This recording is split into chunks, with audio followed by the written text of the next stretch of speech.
जी बिस्मिल्लाहिर्रहमानिर्रहीम। आज जो हमारा टॉपिक है वो है राइबोसोम्स।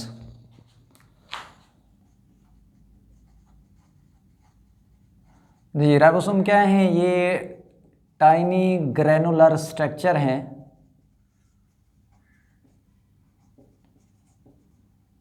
जी, जो कहाँ पाए जाते हैं? साइटोप्लाज्म में मौजूद होते हैं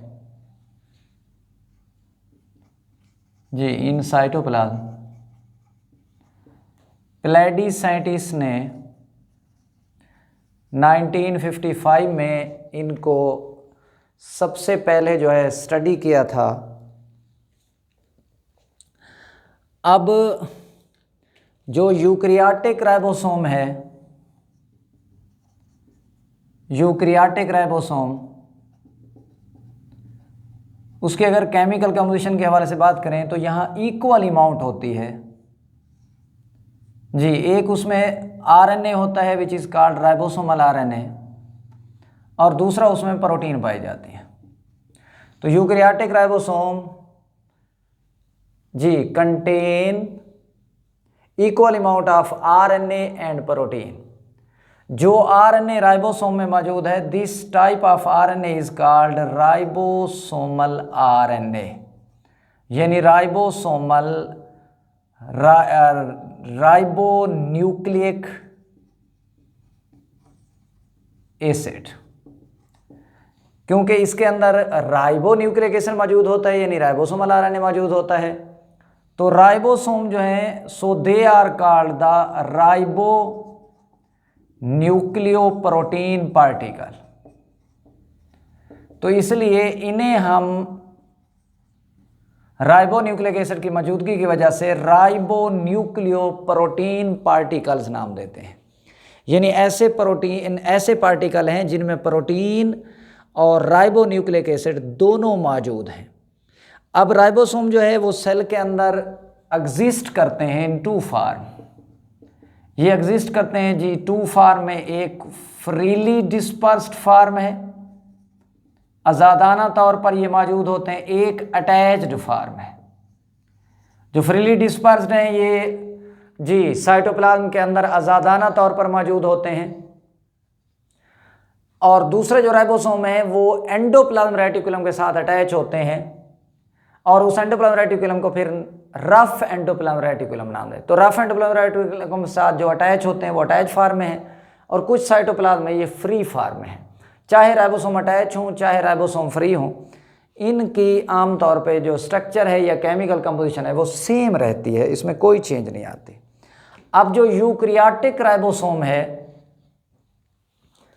उसके दो सब यूनिट होते हैं जी। Each eukaryotic ribosome consist of two sub units जी। एक स्मॉल सब यूनिट है और एक लार्ज सब यूनिट है। जो स्मॉल सब यूनिट है ये 40s का पार्टिकल है, यानी ये 40s पे जाके सेडिमेंट करता है, और जो लार्ज सब यूनिट है ये 60s का पार्टिकल है, ये 60s पे जाके जी सेडिमेंट करेगा। अब ये जो आमतौर पे दोनों सब यूनिट हैं ये आपस में अटैच होते हैं with the help of magnesium ion, यानी small and large sub unit जी अटैच होंगे एक दूसरे के साथ with the help of magnesium, यानी मैग्नीशियम आयन इनकी अटैचमेंट को कंट्रोल करती है। और जब ये अटैच हो जाते हैं तो now they form the 80s particle. तो अब ये 80s वाला पार्टिकल बन जाते हैं, जबकि जो प्रोकैरियोटिक राइबोसोम है वो 70s वाला पार्टिकल है। तो यूकैरियोटिक राइबोसोम सेडिमेंट करता है 80s पर, और प्रोकैरियोटिक राइबोसोम सेडिमेंट करता है 70s पर।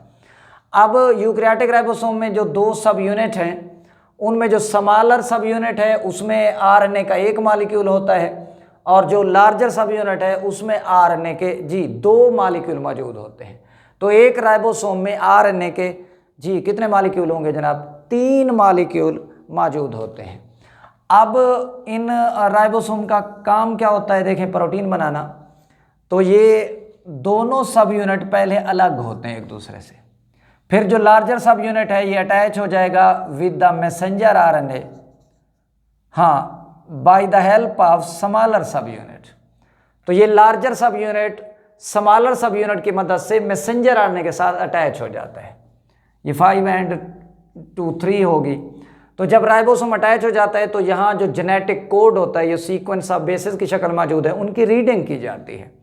और जो रीडिंग होती जाएगी अमाइनो एसिड अरेंज होती जाएंगी, अमाइनो एसिड लाने वाला ट्रांसफ़र आरएनए होगा। तो देखें ये यहाँ पे अगर 2 आमतौर पे कोडान रीड हुए हैं तो 2 अमाइनो एसिड आएंगे। तो जो आगे होगा वो ज़्यादा कोडान रीड कर चुका होगा तो ज़्यादा अमाइनो एसिड होंगे। तो आप देख सकते हैं इसके पास और ज़्यादा होंगे। तो जो जितना राइबोसोम आगे जा चुका होगा उसके पास उतनी ज़्यादा अरेंज हो चुकी होंगी अमाइनो एसिड।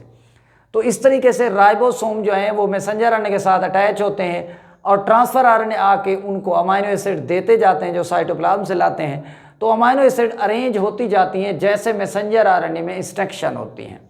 तो इन इंस्ट्रक्शन की वजह से एक पॉलीपेप्टाइड चेन बन जाती है और फिर इससे प्रोटीन बन जाती हैं। तो इससे जाहिर हो रहा है कि राइबोसोम ने प्रोटीन बनाने में अहम किरदार अदा किया है। तो राइबोसोम को हम नाम देते हैं फैक्ट्री ऑफ प्रोटीन सिंथेसिस, कि ये राइबोसोम जो है ये फैक्ट्री ऑफ प्रोटीन सिंथेसिस है। अब राइबोसोम खुद बनते कहाँ से हैं? देखें ये न्यूक्लियस है, सेल के अंदर न्यूक्लियस है। तो यहाँ न्यूक्लियोलस है, ये न्यूक्लियोलस है। तो न्यूक्लियोलस के अंदर राइबोसोम असम्बल्ड होते हैं, जुड़ते हैं। वहाँ राइबोसोमल आरएनए और प्रोटीन इकट्ठे हो जाते हैं और फिर ये न्यूक्लियर मेम्ब्रेन के पोर में से बाहर आ जाते हैं साइटोप्लाज्म में। जब ये यहाँ आ जाते हैं फिर मैसेंजर आरएनए के साथ मिलकर जी ये अमाइनो एसिड को आपस में अरेंज करते हैं और इससे जी क्या बन जाती हैं? प्रोटीन। तो प्रोटीन बनाने की जो फैक्ट्री हैं वो है राइबोसोम, और राइबोसोम को बनाने वाली जो फैक्ट्री हैं वो है न्यूक्लियोलस। तो nucleolus is the factory of ribosome synthesis while ribosomes are the factory of protein synthesis. Allah Hafiz.